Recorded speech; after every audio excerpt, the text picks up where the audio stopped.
Ցանկանայի առանձին անդրադառնալ մի շատ արենասեր հայ իշխանի, ես իր տիտղոսը կբարձրացնեի նաև հայ արքայի, Կիլիկիայի թագավորության փաստացի հիմնադրին, որովհետև խոսքը Մլեի մասին է։ Այն ժամանակ իր ժամանակվա պատմիչները արավ ասում էին Մլե իբն Լևոն, ովքեր ծանոթ չեն, թող իմանան, հանճարեղ մեծատառով հայ, որ ասենք իր մասին շատ քիչ է խոսվում, ասենք են Վարդան Մամիկոնյանի մասին են անեկդոտի նման, ով ասես չգիտի, այն կարգի, որ ուրիշ բան էլ չգիտեն, մենակ իր մասին գիտեն, բայց ասենք ինքը իմ համար Մլեի կողքը չի կարող կանգնել, էլի, հիմա ասենք ճաշակի հարցա, բայց ասենք ով որ հասկանում է ինչի համար եմ ես այդպես ասում, ինձ թվում է հասկանում է։ Ուրեմն նախ ինչու է Մլեը այդքան կարևոր, որովհետև եթե Կիլիկիայի հայկական պետականության տարեգրությանը կամ պատմությանը ծանոթ մարդիկ կան լուրջ ուսումնասիրած, նրանք շատ լավ գիտեն, որ այդ Լևոն II-ը, որ եկավ թագավոր դառավ, Մլեի աղբոր տղեն էր, Ստեփանեի, հենց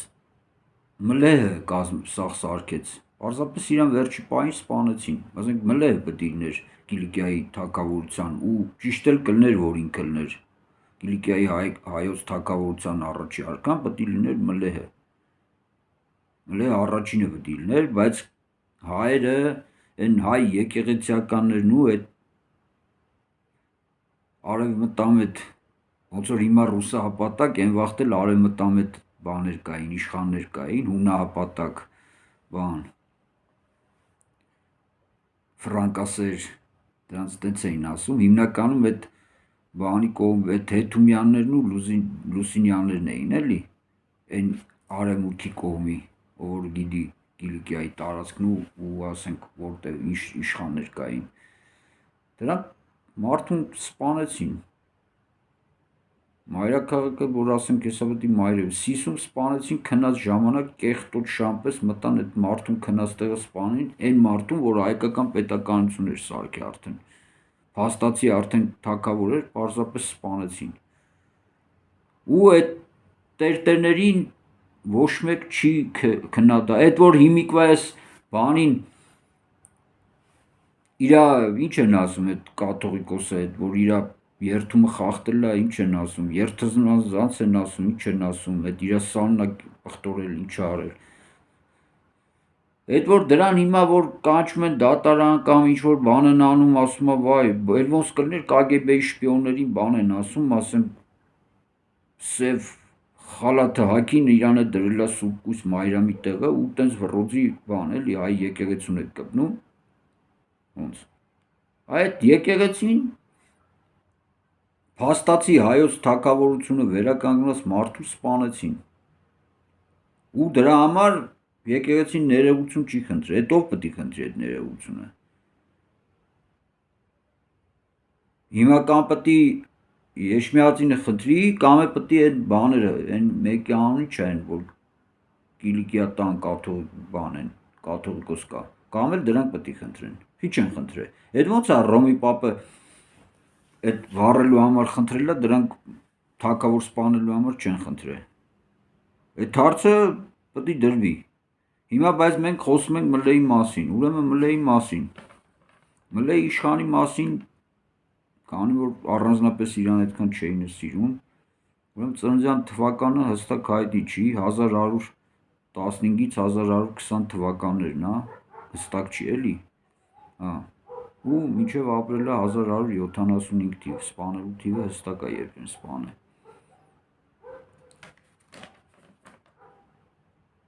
ինքը Թորոսի եղբայրն էր, 3 եղբայր էին, եթե չեմ սխալվում, Թորոսներ, Մլեհներ, Ստեփանեներ, Ստեփանեին տարան մի անգամ նշել եմ, ապեցին կանչեցին բանակցությունների այդ կեղտոտ բյուզանդացի հույները ու սպանեցին այդ տղուն, ու այդ դրանից հետո իր երկու տղաները տենց մնացին որբ, Մլերն էր շատ իրանց սիրուն պահեց, տենց իր թևի տակ մեծացրեց, Ռուբենին ու Լևոնին, ու հետագայում, ինչպես գիտեք, Ռուբենը պետք է դառնար թագավոր, հետո ինքն դե հրաժարվեց բան, եւ այլն, տենց Լևոնը դառավ թագավոր։ Հա, բայց ես հիմա Մլեի մասին, Մլեը շատ յուրահատուկ հայրենասեր անձնավորություն էր, ինքը այտենց քրիստոնյայի մտածողություն չուներ էլի, այդ Վարդան Մամիկոնյանի նման որ հանուն հավատի երկիրը վարի տանք բան սենց հիմար բաներով չէր տառապում, ու ինքը հայկական պետական մտածողություն ուներ, հիմա որ ասում են պետականամետ, այդ իր նման մարդիկ էին էլի, ու ասենք ինքը թաթարների հետ, սելջուկների հետ էր կարողանում լեզու գտնել, արաբների հետ էր կարողանում լեզու գտնել, խաչակիրների հետ էր լեզու գտնում, սաղի հետ լեզու էր գտնում, ու ասենք հենց չի որ ինքը տենց բաներ անում ստիծնդեր, չէ, այն ժամանակը տենց էր, ասենք խաչակիրները հետ մի բան պայմանավորում են կռվի ընթացքում արդեն թողում փախնում էին, տենց ով որ ուսումնասիրել է, այդ քանի անգամ այտենց Մլեին քաշել են իմիջայլոց, պատեր հենց կռվի վաղ թողել փախել են, որ մենակ թողեն, Մլեհի այդ տակից դուրս է եկել, այտենց շուստի տղա էր, այսօրվա տերմինոլոգիայով, շատ լավ, համ ճարպիկ էր, համ խելոք էր, համ հայրենասիր էր, համ պետական մտածողություն ուներ, հեռատես ստրատեգիական վերլուծության միտք ուներ, ասենք հենց այն բաներից չէր, մաուզերներից չէր, խմբապետներից չէր, որ ուռա գոռալով գնում էին ծովը, չէ, նորմալ հայրենասեր տղա էր, շատ լավ մտածողություն ուներ ու ասենք այնքան խելացի տղա էր, որ ասենք օրինակ Թորոսի հետ ինքը համաձայն չէր, բայց ինքը կոնֆլիկտի չգնաց, թույլ չտվեց, որ պետական շահերը խառներ, Թորոսի իշխաններ իրան ինչքան կարացավ օգնեց, հետո երբ որ չէր կարում էր բանաներ, թողեց գնաց արաբների մոտ, այդ Նուրադինի հետ ընկերություն էին անում, Նուրադինի մոտ էր ինքը, Նուրադին իրան բերդ տվեց Նուրադինը, որ ասենք մնալու տեղը բան էլի, ոչ թե որ պալատում բան ասենք շիստորկի նման ապրի, ոնց որ ուրիշ հույներն էին անում, այլ նորմալ մարդը բերդ տվեց գնաց իր համար բերդ ուներ բան ասենք, ու Նուրադինի հետ շատ լավ հարաբերությունների մեջ էին, ովքեր գիտեն Նուրադինը, այնպես լուրջ առաջնորդայել է էլի, Երուսաղեմում բան է, Հալեբում, Դամասկոսում լավ, որ ասում է լավ դեմք էր, ու տենց ասենք Նուրադինը իրան օգնեց, իրար հետ լավ դաշնակիցներ էին, պարզապես ինչ տեղ ունեցավ, հետագայում որ 1174-ին Նուրադինը մեռավ, այդ վաղտ արդեն Մլեհ հետերեկե արդեն համարյա թագավորի վիճակ էր, ասենք հսկայական հերթեր էր գրացել եւ այլ, հետարքի ինչա, տես օրինակ մինչեւ Նուրադինի մեռնելը այդ հայ եկեղեցիականներն ու այդ արևմտամետ իշխանները փորձել չէին Արեմլեին սպանեին, որտեվ հետևում Նուրադինը թիկուն կար էլի, ասենք իրան պաշտպան դաշնակից կար ուժեղ։ Հենց Նուրադինը մեռավ, դրանք կռիսի նման սպանեցին այդ տղուն։ Հույս ունեին, որ պետք է ոնց որ հիմա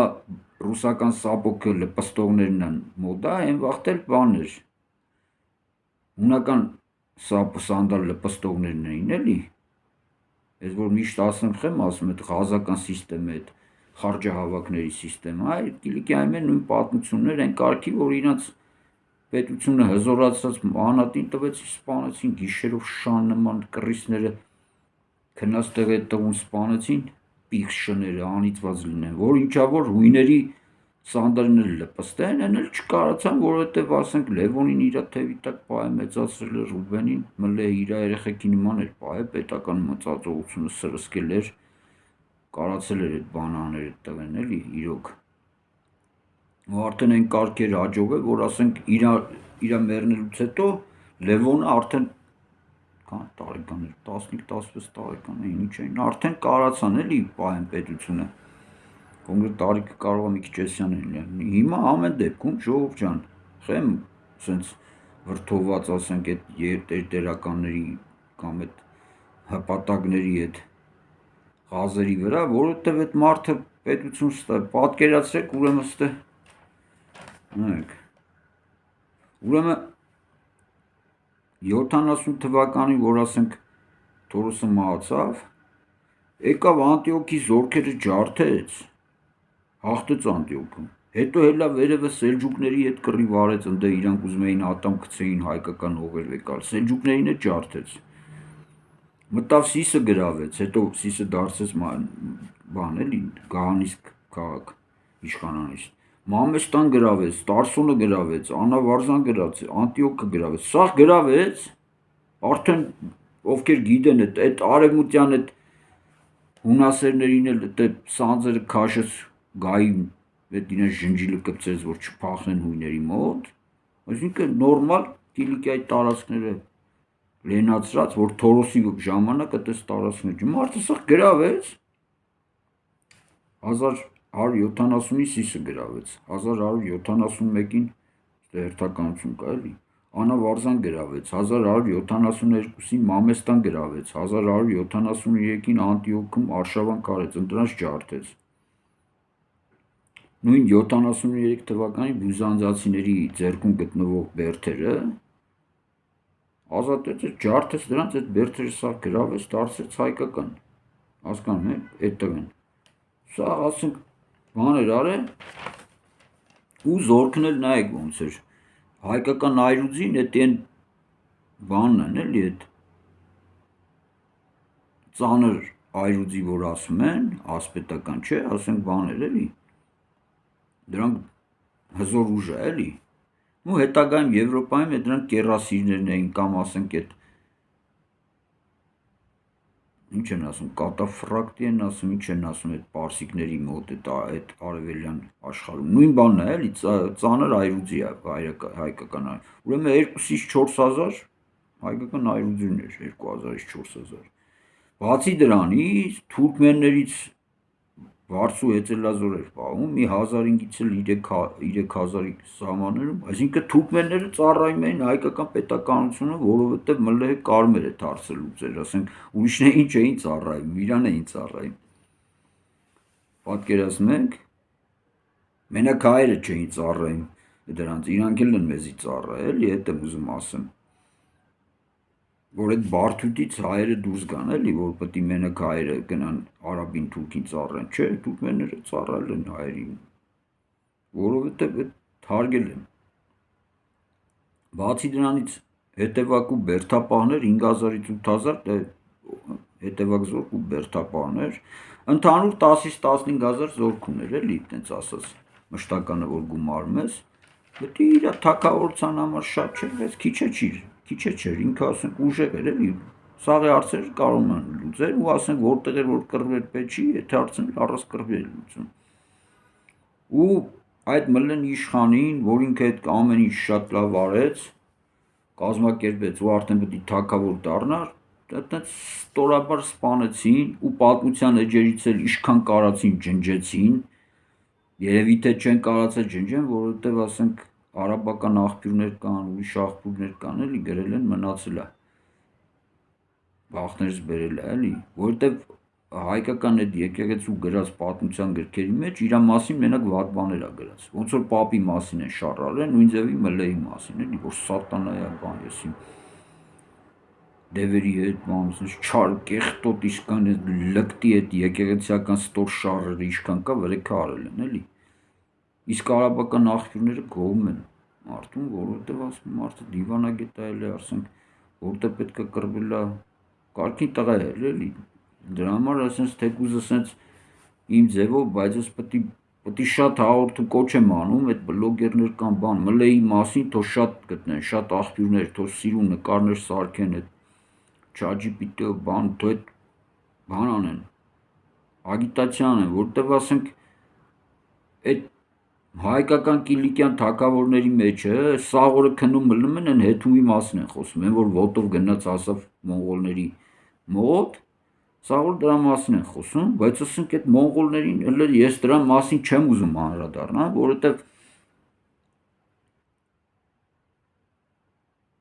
որովհետև այդ մոնղոլներին էլ, Ալեքսանդր Մակեդոնացուն էլ, Պոմպեոսին էլ, Ցեզարին էլ, դրանց սաղին կարելի էր հաղթել։ Եթե տես մտածողությամբ առաջնորդներ լինեին, Դրանք էլ այդպես պատմության մեջ չէին մնա տենց եսիմով։ Պարզապես այդպես չեն էլ, դրա համար էլ ասենք մլեի նման տղերքի գլուխը կերել են, դրա համար էլ հետումի նմանները գնացել են մոնղոլների ոտերին առաջ չոքել են։ Ու հիմա էլ հայոց պատմագրության մեջ առավոտի ծիրիկուն երգում են, որ էսի լավ թագավոր ունեինք, ոտով գնաց Մոնղոլիա, չոքեց մոնղոլների դեմ, խարջը տվեց եւ այլ, էսիշ դիվանագետ թագավ։ Դրա համար էլ իրանց այդ ումը որ երգում է, կտենց էլ ղեկավարներ ունեք։ Այս 4-ն էլ այտենց են էլի։ Այտենց ոտով էթան Մոնղոլիա, Մոսկովները խարջը տան, բա ինչ եք ուզում, բա որ դուք դրանց եք գովերքում, այտենց էլ պետք է ունենք։ Դրա համար եմ ես ասում, մլեհին գովերքեք, որ մլեհներ ծնվեն։ Այր, այդ երիտասարդությանը դիմում եմ, եթե իրանք այտենց բան են, այտենց հում են, չգիտեն ինչով զբաղվեն, թող ընտրեն հենց հատուկ հայոց պատմության մեջ ջնջած է այդ տեսակի, ոչ թե չի էլ է, այլ ջնջել են։ Աղբյուրներ չկա, մանես գալ չես գտնում, անհնար է որ տես մարդիկ եղած չլինեն, իշխանների մեջ, ազնվականների մեջ, հասարակ ժողովրդի մեջ, որ տենց իրենց դրսևորել են, էլի, անհնար է, ասում եմ, ջնջել են, այդ եկեղեցու բանու գործը էդ էլ է, որտեղ այդ եկեղեցին իրակ բանու գործը ունեն այլ է, որ հայկական պետականություն չլինի։ Ու տենց շատ չբանան, մլեին այտենց սպանեցին, քնած ժամանակ մտան թակուն հետևի սենյակից, առավոտը իրան սպանված գտան։ Հետո իհարկե Լևոնը կարողացավ ջրերս անել ու այդ բոլոր մարդասպաններին ձերբակալեցին ու սատկացրին շամպես։ Ընդ անունները գրած է եսի որտեղ իր չեմ կարևորում, դավաճաններ են էլի մի խոսքով։ Սատկացրին ու ցավոք սրտի են լավ որ մլը պտիներ առաջի թագավորը Կիլիկիայի ու տենց չելա, որովհետև հայ ժողովրդին մլեհները պետք չեն, հետումներ են պետք։ Չոքեչոք որ մինչև Մոնղոլիա հասնեն։ Այտենց ուզում եմ մլեին հիշատակեմ ու հայ ժողովրդի մեջ մլեհ անունը երեխեքին շատ քիչ են դնում։ Մեկ-մեկ լսել եմ, բայց քիչ են դնում։ Պետք է շատ դնեն։ Այդ խմբապետների անուններն են շատ սիրում դնել, այտենց մաուզերիստների, դրանց սիրում են դնել, բայց ասենք այտենց ստրատեգիական մտածող այտենց հանճարներին, որ ասենք հայ ժողովրդի մեջ առանց են քիչ են էլ ու ջնջվել է իրանց անունները, բայց այդ անուններն էլ որ հələ չեն կարացել լրիվ ջնջեն, մեր ժողովրդը ինքը չի սիրում։ Դրա համար չի դնում։ Հետո դժգոհում է, որ ինքը բանա անտերա մնացել, եսի ինչ արե։ Հասկանում եք։ Այսինքն ժողովրդը ինքը մի անգամ ասեցի, չէ, որ պահանջար կլինի, առաջարկ կլինի։ Այ իմ ցանկությունն է, որ պահանջար կառաջանա այ ժողովրդի մեջ ազատության հանդեպ։ Իսկ երբ որ կառաջանա, առաջարկը կհայտնվի, որտեղ միշտ էլ կա առաջարկը, պահանջարկ չկա։ Հայ ժողովուրդը միշտ նախընտրում է ծառայել ուժեղին ու հետո դժվում է, որ ուժեղը իրեն պատժում է կամ վաճառում է։ Տարօրինակ է, ես օրինակ շատ տարօրինակ։ Դրա համար էլ դրսի ժողովուրդները, ովքեր նորմալ մտածողություն չեն կարող հասկանալ, թե հայ ժողովուրդը ոնց է մտածում։ Իր մոտ այդ ոնց է այդ մտածողության համակարգը չէ տարօրինակ է, միջազգային ստանդարտներին հայ ժողովրդի մտածողությունը չի բանանում համընկնում, որտեղ հայ ժողովրդի սպասելիքը իր մտածողությունը աշխարհից ինչ է ինքը սպասում, ինքը չի համընկնում, չի զուգորդվում այն ստանդարտներին, որը ամբողջ աշխարհն է մտածում, որ դու եթե ուզում ես պետություն, ուրեմն պետության համար պետք է պայքարես, թե դու ուզում ես անկախություն, ուրեմն քո անկախությունը պետք է չվաճառես։ Հայ ժողովրդի մոտ տես չի, ինքը ուզում է վաճառի, բայց որ չկորցնի, ուզում է չպայքարի, բայց որ ունենա, այսինքն չգիտեմ, տարօրինակ բան է, էլի, այդ խնդիրն է, դրա համար չի լուծվում, ժողովուրդ ջան, մտածողություն պետք է փոխվի, պետք է պահանջ առաջանա ազատության, անկախության, հզորության։ Այդպես մարդկանց հանդեպ որ պահանջարկ առաջանա, այդ մարդիկ կծնվեն։ Ոչ թե որ ասենք